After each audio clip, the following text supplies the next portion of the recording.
Is it time to reevaluate Gus Malzahn at UCF?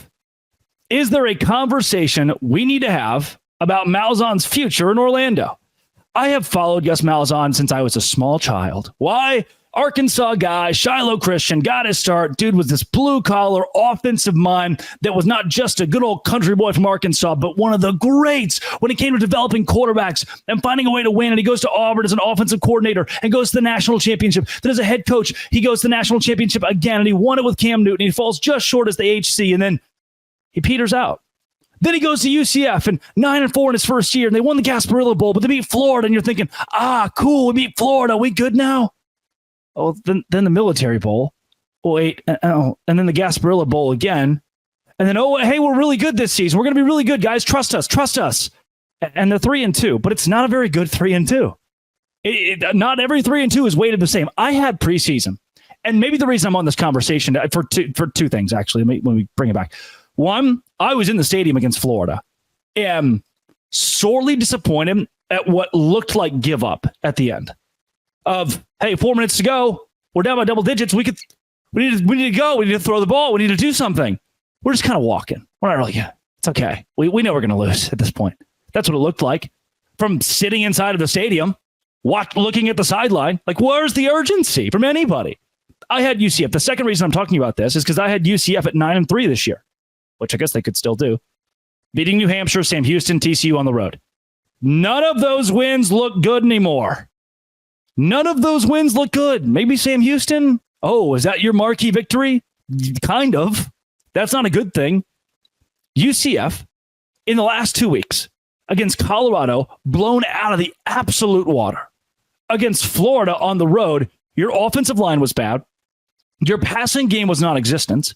Your guru of a head coach, who I've always liked, always supported, would have loved to have seen him in Fayetteville, Arkansas. That was my childhood dream. Go coach the school of my childhood. Come on, Gus, bring him home. But what if, like Kenny Dillingham said preseason, he was quoted as saying about Gus, he's kind of like he does his own thing. This is what Gus does. Like, he sets his mind to something, and that's what it's going to be. You've got the Florida game where you trounce, couldn't throw the ball forward. Colorado game, couldn't really run the football that well there, couldn't establish the run, and you were behind. So then when you had to throw the ball in any game, the UCF gets behind 14, smell ya. Good luck coming back from that. You can't put the thing with the football is that it's this little, probably 8 inches, 6, 7, 8 inches, which is above average, by the way.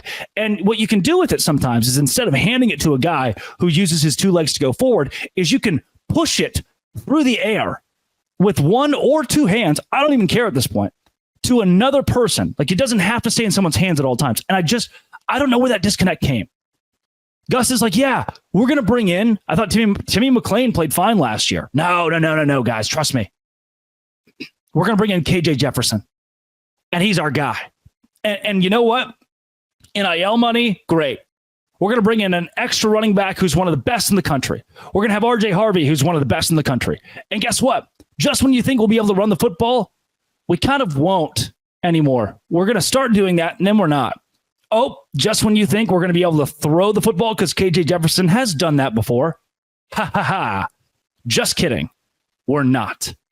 Defensively, you think our secondary could be good? Our linebacking core, maybe?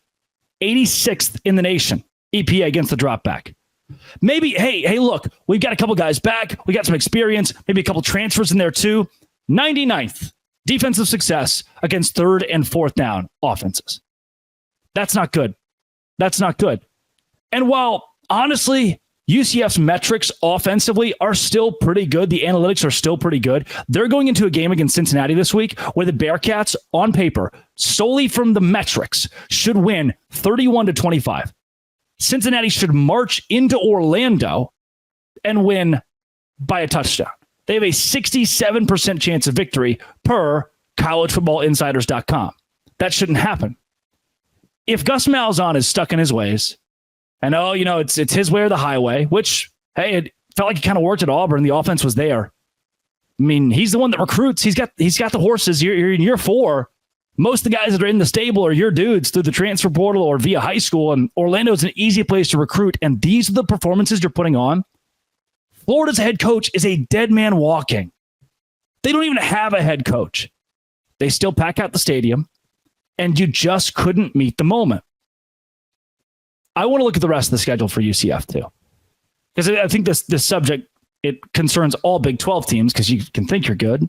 Hello, Texas. Well, they're good now. Hello, Kansas. Hello, TCU. Hello, Oklahoma State. You can think you're good. Hello, UCF, and you're not. At this point, where 9-3 was, you will lose to Cincinnati this week, probably. Yeah. Iowa State on the road, you're definitely going to lose. BYU, you are the worst football team. You're looking at what you did last year, losing 5 straight games in Big 12 play. You're going to do that again. And past BYU, you get Arizona. I'm not so confident you'll win that. At Arizona State, they look better than you do. At West Virginia, they've figured it out. They look better than you do. And then Utah, they look better than you do. The rest of the teams on UCF's schedule, you have a serious problem. They have, like Cincinnati, momentum. They played well. Like their losses don't look like UCF's losses. UCF's losses have been a blowout to Colorado, a blowout to Florida, and both of those in the second half were pretty non-competitive. Iowa State, they're the best team in the Big 12. BYU, they're the second best team in the Big 12. Arizona went on the road and beat Utah. They might go 7-5, but they create havoc, create chaos. Arizona State has one of the best. I mean, they just won against Kansas at home. They have one of the best running backs in the conference. West Virginia, they are undefeated in Big 12 play. And then Utah is Utah. If UCF can't go to a bowl game this year, yeah, I'm not saying fire Gus tomorrow, but if UCF cannot go to a bowl game this year, it is time to completely reevaluate who your head coach is and whether or not he's capable of leading you into this conference in a new era of UCF football.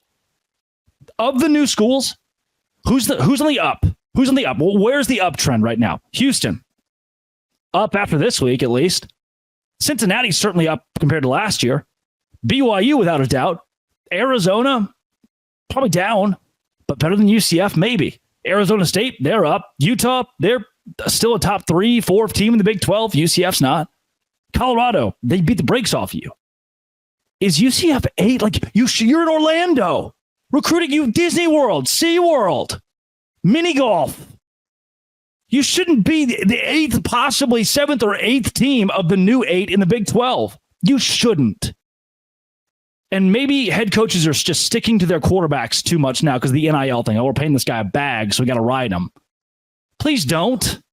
Please don't. God bless. Coming up, fire Dave Aranda in season?